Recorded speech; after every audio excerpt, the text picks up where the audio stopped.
On est dans la joie vraiment de se retrouver en famille. C'est vraiment, on est en une grande famille. Et si tu n'as pas de frères et sœurs biologiques, au moins tu as une grande famille dans le Seigneur. Moi, je n'ai pas de frères et sœurs biologiques, mais j'ai retrouvé des frères et des sœurs en abondance.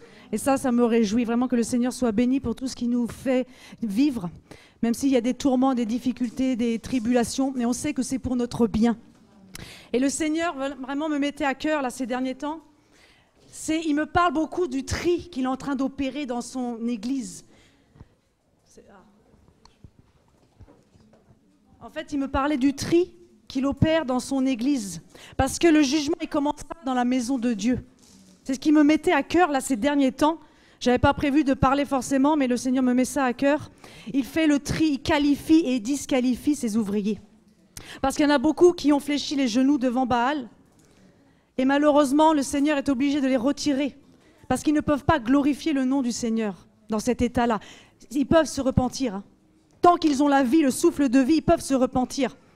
Mais vraiment, soyons vigilants à tout ce qui nous environne et à l'état de notre cœur aussi. Et j'avais à cœur, en fait, un passage cette semaine. C'était dans Juge. C'est dans Juge 7, si on peut prendre ensemble.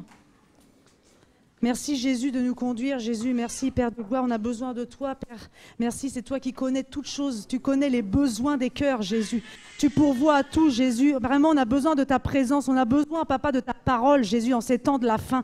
On a besoin que tu nous fortifies Jésus. Là où nous sommes affaiblis, Père éternel, tu es le seul capable de nous relever. Père éternel, on s'attend à toi Père. On ne peut rien faire sans toi. On s'est rendu compte qu'on a essayé beaucoup de choses dans le monde. Ça ne mène à rien. C'est toi la solution. Père, vraiment conduis-nous Jésus, conduis-nous en toutes choses Père de gloire, dispose nos cœurs Papa à recevoir ta parole, dispose nos cœurs Papa à entendre, vraiment et ouvre encore notre oreille Jésus spirituelle pour que nous puissions entendre ton message. Merci Papa, que toute la gloire te revienne, que tous les honneurs te reviennent. Moi je ne suis rien, je suis juste un instrument que tu veux utiliser, mais c'est toi qui fais toutes choses, c'est toi qui parles, c'est toi qui agis Jésus, c'est toi qui guéris, c'est toi qui console, c'est toi qui restaure. Tu es le seul Papa mon Dieu, le seul et l'unique, c'est toi Jésus-Christ, notre Père d'amour. Merci Papa mon Dieu, que tu puisses vraiment nous aider, nous accompagner en toutes choses. Que ton nom soit glorifié. On va prendre en fait Juge 7, dès le verset 1. La parole nous dit « Jérubbaal qui est Gédéon et tout le peuple qui était avec lui se levèrent de bon matin et campèrent près de la source de Harod. Le camp de Madian était au nord, vers la colline de Morée, dans la vallée. Yahweh dit à Gédéon « Le peuple qui est avec toi est trop nombreux pour que je livre Madian entre ses mains. De peur qu'Israël ne se glorifie contre moi en disant « C'est ma main qui m'a délivré. » Maintenant donc, fais publier ceci aux oreilles du peuple et qu'on dise que celui qui est craintif et qui a peur s'en retourne et s'éloigne de la montagne de Galaad. 22 000 hommes parmi le peuple s'en retournèrent et il en resta 10 000. Yahweh dit à Gédéon « Le peuple est encore trop nombreux. Fais-les descendre vers l'eau et là, je les épurerai. Et celui dont je te dirai que celui-ci aille avec toi, ira avec toi.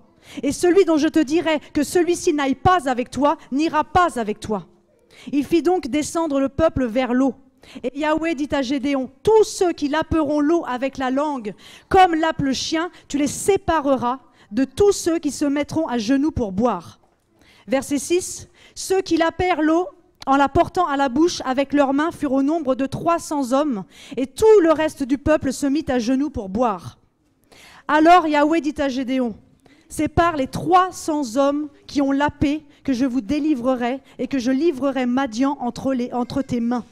Que tout le reste du peuple s'en aille donc chacun chez soi. » Ainsi le peuple prit entre ses mains des provisions et ses chauffards. Gédéon renvoya tous les hommes d'Israël, chacun dans sa tente, et il retint les 300 hommes. Or, le camp de Madian était au-dessous de lui dans la vallée. Ça va beaucoup nous enseigner, nous parler de ce qui se passe aujourd'hui. C'est des choses qui se sont passées autrefois, mais on sait que cette parole est prophétique et qu'elle s'accomplit aussi de nos jours. On va s'arrêter là, après peut-être qu'on prendra plus loin, on verra comment le Seigneur va nous conduire. Là, on apprend dès le début Jérubbaal qui est Gédéon. Donc Jérubbaal, déjà, il avait changé de nom parce qu'il avait renversé l'autel des Baals. Donc on lui avait donné un nom nouveau, Jérubbaal. On voit que Jérubbaal et tout le peuple qui était avec lui se levèrent de bon matin et campèrent près de la source de Harod. Ces personnes-là, ceux qui ont accompagné Gédéon, ils étaient au bon endroit, ils étaient près de la source. Ça nous parle de notre position en tant qu'enfants de Dieu. Nous devons être près de la source qui est Jésus-Christ. Il n'y a pas d'autre source à chercher. Il n'y en a qu'une qui sauve, une qui guérit, une qui délivre, c'est Jésus-Christ. Il est la source d'eau vive. Ne va pas chercher ailleurs. Il n'y en a qu'un qui peut te sauver, qui peut te secourir, qui peut te guérir. Jésus-Christ. Ils ont choisi la bonne position, ils sont près de la source. Amen. Et le camp de Madian était au nord, vers la colline de Morée, dans la vallée. Là, on voit la position de l'ennemi. Parce que Madian représente l'ennemi, en fait. Ça, c'est une figure, en fait, de nos ennemis. Et on voit qu'ils sont positionnés où? Vers le nord, vers la colline de Morée, dans la vallée. Donc, si tu es avec le Seigneur Jésus-Christ, ta position, elle est au-dessus de l'ennemi. Lui, il est dans la vallée. Toi, tu es avec lui sur la montagne de Sion. Donc, l'ennemi ne peut rien. Encore faut-il être avec lui. Encore faut-il être vraiment converti. Encore faut-il avoir accepté de vivre pleinement en lui et par lui.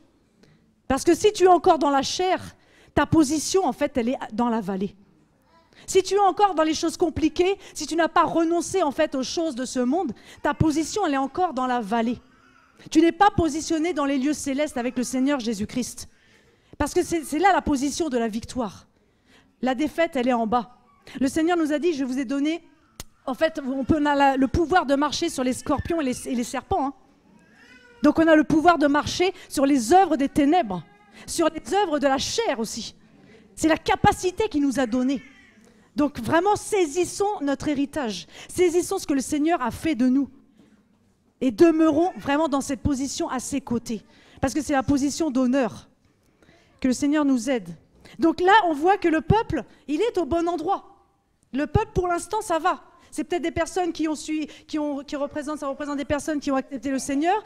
Voilà, le démarrage est bon. Ils sont au bon endroit. Qu'est-ce qui se passe après? Yahweh dit à Gédéon, le peuple qui est avec toi est trop nombreux pour que je livre Madian entre ses mains, de peur qu'Israël ne se glorifie contre moi en disant, c'est ma main qui m'a délivré. Donc là, on apprend quelque chose. C'est que le Seigneur va faire une sélection. Il dit non, vous êtes trop nombreux. C'est trop facile. Si vous allez dans le combat, dans cet état-là, avec ce nombre-là, ce grand nombre-là, on va dire que c'est vous, que c'est par votre force, par votre puissance. Donc le Seigneur nous enseigne qu'on ne peut pas venir, à lui, qu'on ne peut rien faire sans lui. C'est lui qui nous donne la force, c'est lui qui nous donne la capacité. Et qu'est-ce qu'il va opérer? Il est obligé de nous dépouiller de nous-mêmes, en fait. Quand tu arrives avec tes bagages du monde, ça peut être une réputation. Quand tu as été élevé par les hommes, le Seigneur ne peut pas te laisser dans cet état-là. Parce que les hommes vont te glorifier, mais ils ne vont pas glorifier le Seigneur Jésus-Christ. Donc il va opérer quelque chose, il va opérer un dépouillement pour t'amener à l'humilité. Et d'ailleurs, il l'avait compris, Paul, il avait bien compris ça. Parce qu'il avait dit, je me glorifie dans ma faiblesse. C'est dans ma faiblesse que la gloire de Dieu se manifeste. C'est dans ma faiblesse que la puissance de Dieu s'accomplit. De lui-même, il avait compris qu'il ne pouvait rien. Et le Seigneur l'a dépouillé de tout ça. Quand on voit tous les hommes de Dieu, tous les hommes qui ont été élevés par le Seigneur, qui ont été suscités par le Seigneur, ils sont tous passés par le brisement. Tu ne peux pas venir avec ton orgueil, tu ne peux pas travailler avec l'orgueil, tu ne peux pas travailler avec ta réputation, avec ta renommée, avec le grand nom de ta famille, avec tous tes bagages au niveau de scolaire, là, tout. Non, tu ne peux pas. Parce que tu vas te glorifier. Tu vas te dire, mais oui, de toute façon, c'est normal, parce que j'ai ci, j'ai ça. C'est normal que j'ai la victoire, que j'y arrive. Donc le Seigneur, il va te dépouiller. Quand il utilise les grands de ce monde, il va les dépouiller. Il va leur ôter tout ce qui est en trop pour qu'on voit que Jésus-Christ en eux. On voit Moïse. Moïse imprégné de l'Égypte. Il était imprégné de l'Égypte. Il avait cette sagesse égyptienne, une sagesse diabolique évidemment. Le Seigneur, qu'est-ce qu'il a fait? 40 ans de désert, 40 ans où il s'éloignait, où il n'arrivait même plus à parler après. Il était éloquent avant, il pouvait parler facilement. Mais une fois après les 40 années, il ne pouvait même plus s'exprimer. Il n'avait plus le verbe, parce que le Seigneur lui a ôté l'orgueil, lui a ôté toutes ces choses qui le glorifiaient finalement, parce qu'il se glorifiait de ça. Donc il a enlevé tout ça. Joseph, c'est pareil. Quand on voit la vie de Joseph, Joseph, c'était un jeune homme qui était orgueilleux finalement. Parce qu'il il était le préféré de son père. Son père l'avait élevé parmi ses frères. Et puis, il avait une belle tunique, il avait plein de choses en fait pour lui, plus que les autres. Il était préféré des autres. Et le Seigneur était obligé de le briser aussi. Et puis, il racontait les choses, les songes que Yahweh lui donnait. Il disait tout. En fait, il manquait de discrétion, Joseph. À un moment donné, il faut être discret. Quand le Seigneur te révèle des choses pour toi, mais reste dans le calme. Ne va pas éparpiller tout ça à quiconque. Parce que ça va se retourner contre toi. Parce qu'il y a des personnes qui sont mal intentionnées, qui peuvent après te combattre par rapport à ça. Donc Joseph avait tellement reçu de choses. Il avait compris qu'il allait être élevé parmi ses frères. Mais il fallait qu'il se taise. Mais il ne s'est pas tu. Il a tout dévoilé. Et ça lui a, évidemment, on voit la suite. Hein. Il a été vendu aux Israélites et tout ça. Il a vécu des choses difficiles. Mais le Seigneur a permis, parce que c'était son brisement, pour qu'il puisse aller plus loin. Pour qu'il puisse vraiment aller plus loin et que la gloire de Dieu le suive. Quand on voit Paul aussi, Paul, c'est incroyable ce qu'il a vécu. C'est incroyable. Il est obligé, le Seigneur, de le rendre aveugle physiquement, pour qu'il ait les yeux ouverts spirituellement. Donc il a été obligé de le briser, de le sortir de toute cette sagesse aussi, toute la loi qu'il a reçue de Gamaliel. Il avait été tellement enseigné dans la loi en fait. Et c'était un homme de loi qui respectait la loi scrupuleusement. Mais il était obligé d'être dépouillé de tout ça. Il a vécu des choses incroyables, même après la conversion. Il a été fouetté, il a été renié, il a été rejeté même de ses frères et sœurs. Enfin, des frères avec lesquels il marchait. Il a été rejeté. Il a été lapidé, je crois même. Et en péril partout. Quand on voit sa vie, on se dit « Waouh, Seigneur !» C'est pour ça que nos souffrances ne sont rien. Hein. Des fois, quand je me compare à certains hommes de la Bible, je me dis « Mais je n'ai rien souffert. Je n'ai rien vécu, en fait. » Ça va peut-être venir, mais pour l'instant, j'ai rien vécu. Je dis, waouh, vraiment, tu sélectionnes ton peuple. Et le Seigneur nous dit, on va prendre un passage, c'est dans 1 Corinthiens 1 au verset 26. Jésus est merveilleux. C'est pour ça, ne t'inquiète pas si tu souffres aujourd'hui, mais il y a une gloire qui t'attend. Il y a une gloire qui t'attend. La souffrance que tu endures aujourd'hui, elle est proportionnelle à la gloire à venir. Garde ça dans ton cœur, parce que quand les moments sont difficiles, quand il y a des tourments, quand il y a des tribulations, garde cette parole. La gloire sera grande pour toi. Parce que le Seigneur veut se glorifier. Il ne veut pas te glorifier, mais il veut se glorifier à travers toi. C'est pour ça qu'il doit rester en toi que Jésus-Christ. Jésus-Christ seul. 1 Corinthiens 1, au verset 26. Qui peut prendre, s'il vous plaît?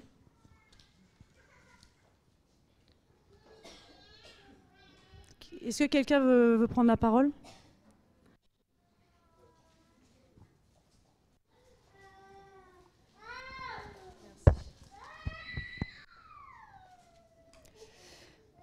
Considérez, frères, que parmi vous qui avez été appelés, il n'y a ni beaucoup de sages selon la chair, ni beaucoup de puissants, ni beaucoup de nobles.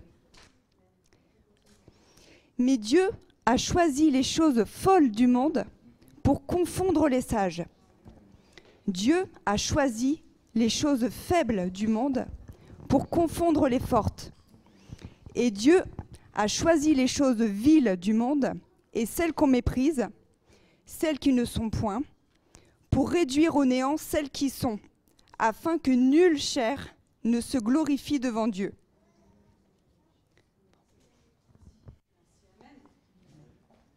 Toi qui as été méprisé par les hommes, parce qu'on est beaucoup, hein, on est nombreux dans ce cas-là à avoir été méprisés des hommes. On nous a rejetés, on nous a dit « mais toi tu vaux rien. Toi, qu'est-ce qui peut sortir de bon de toi? Qu'est-ce qui peut sortir de bon? Tu n'as pas d'intelligence. Tu ne pourras rien faire dans la vie.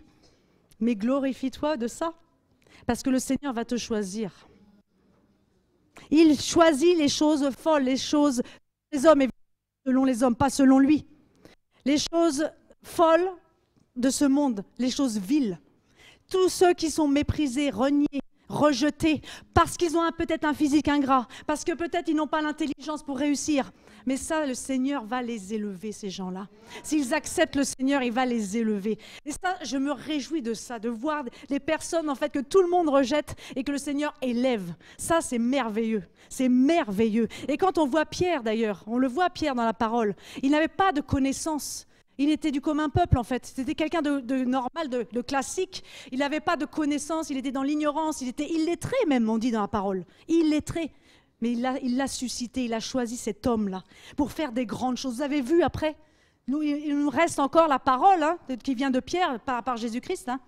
Mais vous avez vu comment la puissance qu'il lui a donnée. Donc toi, ne te minimise pas, ne laisse pas les hommes te minimiser. Parce que Dieu veut faire de grandes choses avec toi. Toi, tu ne le mesures pas. Tu dis non, ce n'est pas possible qu'il m'utilise, ce n'est pas possible. Mais le Seigneur te dit, si c'est toi que j'ai choisi, c'est toi que j'ai choisi. Ne te minimise plus. Je ne te minimise plus. Accepte que le Seigneur t'ait choisi. Accepte l'appel dans ta vie. Accepte son amour. Accepte-le maintenant. Il faut vraiment que le Seigneur te remplisse de cette conviction-là, de cette foi-là, qu'il t'a choisi. Et Dieu n'est pas injuste. Donc il peut choisir aussi des personnes élevées dans ce monde. Mais comme on l'a dit tout à l'heure, il y a un dépouillement qui va se faire. Ils ne peuvent pas rester tels quels. Ce n'est pas possible. Parce que la gloire doit revenir à Yahweh seul. À Yahweh seul, à Jésus-Christ, à Yahushua seul. Lui seul la gloire. Et quand on voit même dans Deutéronome, il disait le Seigneur, pas Yahweh, qu'il avait fait passer le peuple d'Israël par le désert, il lui avait donné la manne que justement leurs pères n'avaient pas eue, pour qu'ils reconnaissent qu'ils ne pouvaient rien de leur propre force. Parce qu'autrement, ils auraient dit, c'est par notre force, c'est par la puissance de notre main que nous avons acquis ces richesses. Mais là, étant dépouillés de tout, oui, ils ne dépendent que de Yahweh. Que de Yahweh. Le Seigneur veut que tu ne dépendes que de lui. Ce n'est pas ton argent qui va te sauver. Ce n'est pas tes diplômes qui vont te sauver. Ce n'est pas ta belle maison qui va te sauver, ni ton mari, ni tes enfants, ni qui que ce soit. Ils ne peuvent rien. Nous, on avait tout. Je peux vous dire qu'on avait tout, matériellement parlant. Mais il nous manquait l'essentiel, Jésus-Christ. Jésus-Christ seul. On avait tout. On était heureux. On n'était pas heureux. Quand il te manque l'essentiel, tu vas toujours chercher ailleurs, tu vas toujours chercher quelque chose. Parce que ton cœur, il n'est jamais comblé. Ton cœur, il n'est jamais rempli. Donc c'est vraiment, lui, il est tout Jésus. Il occupe tout, c'est un trésor. Si tu as ce trésor, garde-le précieusement. Ne laisse pas l'ennemi te voler ce trésor. Je te prie, vraiment, garde-le. Garde sa parole. Il est la parole. Donc garde sa parole dans ton cœur. C'est le plus grand trésor que tu puisses avoir. Sa parole en toi. Vraiment, garde ça. Et le Seigneur dit après, c'est verset 3. On reprend toujours dans Juge 7 au verset 3. Maintenant donc, fais publier ceci aux oreilles du peuple et qu'on dise que celui qui est craintif et qui a peur s'en retourne et s'éloigne de la montagne de Galaad. Vous avez vu là? Quel est le tri qu'il opère? C'est par rapport à la peur. Là, il fait une sélection par rapport à ceux qui ont peur. Est-ce que nous avons peur aujourd'hui? Peur de quoi d'abord? Si normalement Jésus vit en nous, on a une assurance. On n'a plus peur de la maladie. On n'a plus peur de la mort. Parce qu'il a vaincu la mort. C'est notre Maître Jésus-Christ qui tient notre vie entre ses mains. Que pourrait te faire l'homme? Rien. Il ne peut rien contre toi. Si tu lui appartiens, il ne peut rien. Donc la mort n'a pas de pouvoir contre toi. Si nous avons peur, il y a un problème. Il faut qu'on se dise, est-ce que le Seigneur marche avec moi? Est-ce que je marche avec le Seigneur? S'il y a la peur dans nos cœurs, il y a un souci. Si nous avons peur de parler de lui, il y a un souci. C'est qu'on n'est pas bien disposé pour le royaume. Parce que le Seigneur nous a donné un esprit de force, de sagesse, de charité. S'il nous pousse à parler, ça nous pousse à évangéliser, ça nous pousse à annoncer son retour, ça nous pousse à annoncer le royaume. Et s'il y a la peur, on ne va pas être qualifié. Vous voyez? Là, ils ne vont pas être qualifiés ceux qui ont eu peur. Oh Seigneur, que la crainte de Dieu s'empare de nous, vraiment. Qu'on ait cette mesure-là de dire le temps arrive là, où il revient le Seigneur. Les jours sont mauvais. Si on ne parle pas, comment entendront-ils parler du Seigneur? Ce n'est pas possible que le Seigneur nous conduise vraiment. Donc ces personnes-là, ils ont été évincés. Il y en a combien? Donc 22 000 hommes parmi le peuple s'en retournèrent et il en resta 10 000. Donc sur les 32 000, 22 000 éliminés déjà. Il en reste un tiers. Il en reste un tiers, 10 000. Un tiers éliminé à cause de la peur. Qu'on se repente, si vraiment le Seigneur est capable de nous pardonner. Hein. Si aujourd'hui nos cœurs reviennent à lui avec une bonne disposition, qu'on reconnaît en fait nos manquements, nos faiblesses, qu'on reconnaît qu'il y a des choses encore qui ne le glorifient pas, on peut se repentir aujourd'hui. Et là, le Seigneur nous dit, voilà, première sélection, la peur. Parce que la charité parfaite, elle bannit la peur. Donc ça veut dire que si on a peur, la charité n'est pas parfaite en nous. Elle est partielle. Que le Seigneur nous donne une charité parfaite au nom de Jésus-Christ. Moi, la première, hein, je ne suis pas meilleure que vous, loin de là. Je demande ces choses-là. Parce qu'on sent qu'il y a des fois des choses qui manquent, qu'on n'a pas assez de Christ en nous, qui ne prend pas toute la place en fait dans nos vies. Donc c'est pour ça que ça concerne tout le monde, et celui qui prêche, et celui qui écoute, et celui qui chante, et celui qui ne chante pas. Ça concerne tout le monde. Verset 4. Yahweh dit à Gédéon, le peuple est encore trop nombreux. Fais-les descendre vers l'eau, et là je les épurerai, et celui dont je te dirai que celui-ci aille avec toi, ira avec toi, et celui dont je te dirai que celui-ci n'aille pas avec toi, tu n'iras pas avec toi. Donc là on voit le deuxième tri que le Seigneur opère, que Yahweh opère. Il fait descendre le peuple vers l'eau. Là, il va juger sur la sanctification de chacun, sur la marche avec le Seigneur, sur la crainte que chacun va avoir. Ça nous parle de ça, descendre. L'humilité aussi. On va descendre pour s'humilier et pour se dépouiller de tout ce qui ne glorifie pas le Seigneur en nous. Ça, c'est ça que le Seigneur nous enseigne. Il va voir l'état de notre cœur. Si on veut lui ressembler vraiment, ou on veut encore garder notre caractère impur. Est-ce que tu veux garder encore ton caractère qui ne glorifie pas Dieu? Ou est-ce que tu veux t'en dépouiller et avoir le caractère de Christ? Ce caractère pur, humble, doux, patient. Ce caractère-là, est-ce que l'on veut vraiment ressembler à Jésus-Christ? C'est dans la sanctification que ça s'opère. Et là, on va voir cette sélection-là. Donc, il les fait descendre. Et il va observer comment ils vont réagir chacun. Et c'est ça qui va déterminer le choix que Yahweh va opérer après. Donc, on est au verset 5. Il fit donc descendre le peuple vers l'eau. Et Yahweh dit à Gédéon, tous ceux qui laperont l'eau avec la langue, comme lappe le chien, tu les sépareras de tous ceux qui se mettront à genoux pour boire. Ceux qui lapèrent l'eau, en la portant à la bouche avec leurs mains, furent au nombre de 300 hommes. Et tout le reste du peuple se mit à genoux pour boire. Alors Yahweh dit à Gédéon, on va voir qui des deux groupes va être choisi par Yahweh. Sépare les 300 hommes qui ont lapé, que je vous délivrerai et que je livrerai Madian entre tes mains. Vous avez vu? C'est ce peuple-là, le reste. En fait, le Seigneur, il travaille avec un reste. C'est là que ça nous enseigne énormément. En fait, il y a le temps, en fait, dans le temps présent, il y a un reste qui est suscité. C'est un reste, ça fait mal, parce que des fois, on a envie que tout le monde soit sollicité pour aller dans le royaume, que tout le monde puisse être invité aux noces. On a envie de ces choses dans nos cœurs. Mais malheureusement, c'est un reste qui acceptera de se sacrifier pour le nom du Seigneur, qui acceptera d'abandonner sa vie pour le nom de Jésus-Christ, qui acceptera d'offrir entièrement son cœur pour le nom de Jésus-Christ. C'est ces gens-là qui seront choisis, ceux qui auront renoncé à eux-mêmes, qui auront accepté la réforme, la grande réforme que le Seigneur a faite. La réforme, se réformer tous les jours. Ce n'est pas une seule fois à la conversion qu'on est réformé, mais c'est tout au long de notre marche. Il y a un processus qui s'opère. Petit à petit, le Seigneur pointe du doigt les choses qui ne vont pas, et toi, tu les délaisses parce que tu aimes ton Dieu. Tu veux aller plus loin avec lui, toujours plus loin. Ne jamais t'arrêter sur tes acquis, parce que si on demeure dans l'état qu'on est, on n'est pas parfait. Il faut courir vers la perfection. C'est une marche, il y a un mouvement à faire. Et si toi, tu ne veux pas accepter en fait, les mondages du Seigneur, le travail du Seigneur, tu seras disqualifié. La parole le dit. Ça nous enseigne pour aujourd'hui. Hein. Ce n'est pas seulement réservé au temps des juges, là. C'est pour aujourd'hui, pour chacun d'entre nous. Est-ce qu'on accepte le travail du Seigneur dans nos cœurs? Est-ce qu'on accepte que le Seigneur nous réforme totalement? Et ces personnes-là qui ont fléchi les genoux, qui n'ont pas fléchi les genoux, ça représente ceux qui n'ont pas fléchi les genoux devant le péché. Ils n'ont pas fléchi le genou devant le péché, devant Baal. Il y en a un roi qui parlait de ça.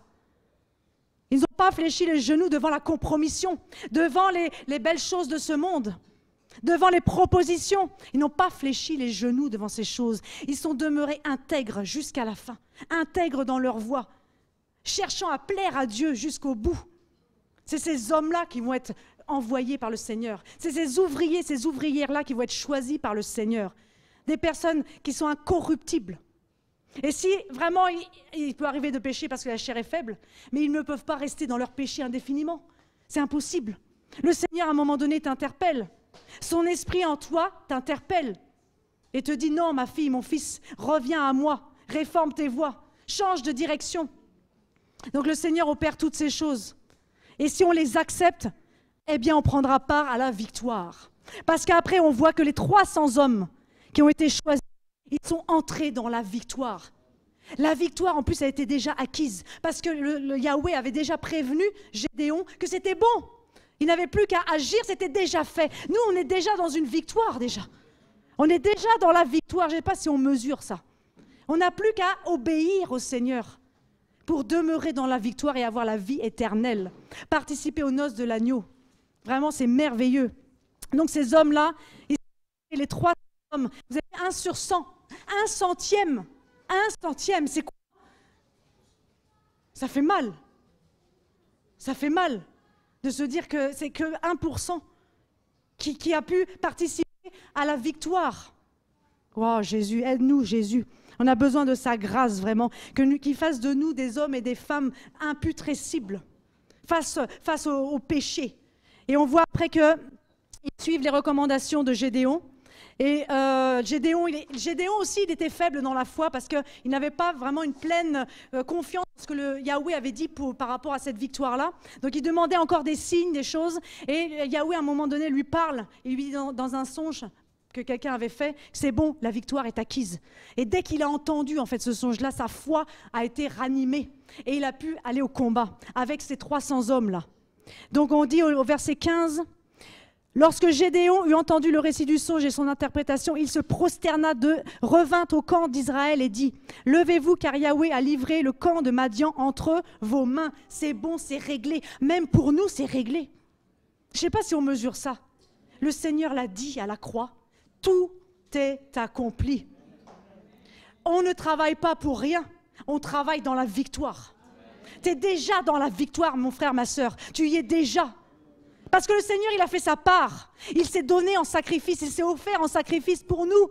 Il a fait sa part. Nous, on n'a plus qu'à rentrer dans la victoire, rentrer dans la promesse, rentrer dans l'accomplissement de tout ce qu'il a fait. Mais je ne sais pas si on mesure ça. Je veux comprendre, Seigneur, moi. Je veux comprendre qui je suis en toi. Qu'est-ce que tu as fait pour moi? Je veux comprendre, Jésus. Parce que là, on a tout remporté, c'est bon. L'ennemi... On voit bien, il est positionné où l'ennemi? Or, le camp de Madian était au-dessous de lui dans la vallée. Il est au-dessous, l'ennemi. Quand est-ce qu'on va comprendre ces choses? Quand est-ce qu'on va rentrer dans notre identité? Quand est-ce qu'on va rentrer dans notre héritage?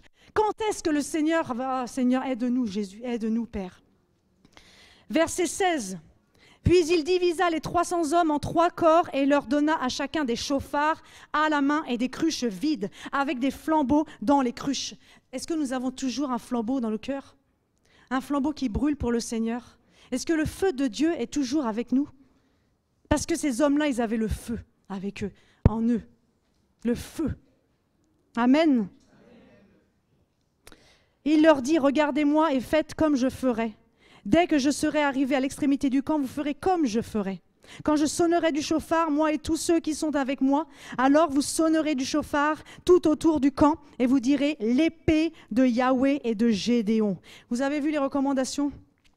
Le Seigneur donne des recommandations, Yahweh donne des recommandations à Gédéon. Gédéon donne des recommandations à ces 300 hommes et ils obéissent, ils sont dans l'obéissance. Et on voit quoi? On voit qu'ils sonnent du chauffard. Quelle est la mission de l'Église aujourd'hui? La mission première de l'Église, c'est d'adorer le Seigneur, mais c'est aussi d'annoncer, de l'annoncer, de parler. Même si on est timide dans la chair, on n'est plus timide en Christ. Moi, je peux vous dire, j'étais la première des timides. Hein.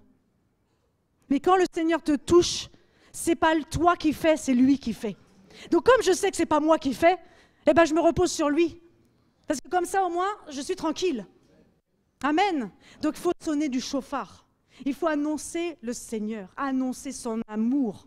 Son amour. Les gens sont tellement dans le désarroi.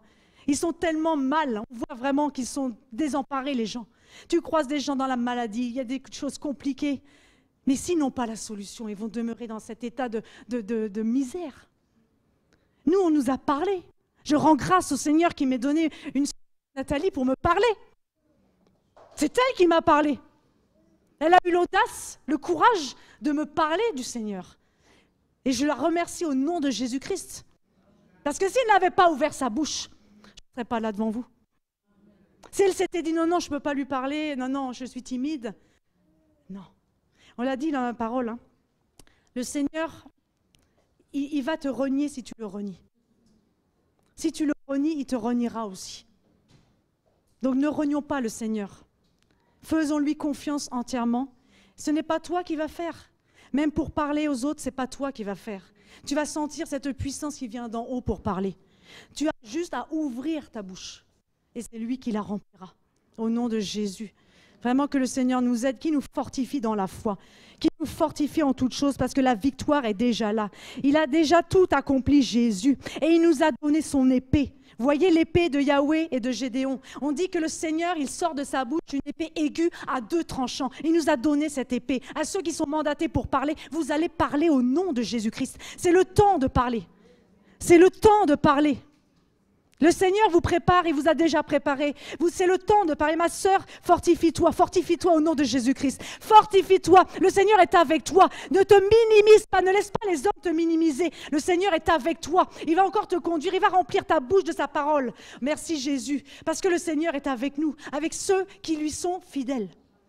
Il est avec ceux qui lui sont fidèles, qui sont obéissants à sa voix, qui sont à l'écoute de sa voix. Écoutons le Seigneur, écoutons le Seigneur. Il a beaucoup de choses à dire. Et ne disons pas non, c'est réservé pour un tel ou une telle. Non, moi je ne peux pas avoir part au secret, au conseil secret de Dieu. Je ne peux pas avoir part à ça. C'est faux. Ça, c'est du mensonge. Si ton cœur est disposé, si ton cœur a envie de Dieu, si ton cœur veut s'approcher du Seigneur, lui, il va s'approcher de toi. Vraiment, approche-toi de lui, il va s'approcher de toi. Je bénis mon Seigneur parce qu'il est merveilleux. Et il nous a donné la victoire. Et nous sommes plus que vainqueurs par celui qui nous a aimés. Il nous a aimés. Il nous a choisis. Il nous a prédestinés à être conformes à son image. Il t'a justifié. Il t'a glorifié. Oh Jésus, que toute la gloire lui revienne. Est-ce qu'on peut prier ensemble pour que le Seigneur nous aide à entrer dans notre héritage, à entrer vraiment dans notre identité, à saisir qui nous sommes en lui. On va se lever et on va implorer la grâce du Seigneur parce qu'on en a besoin. Merci Jésus.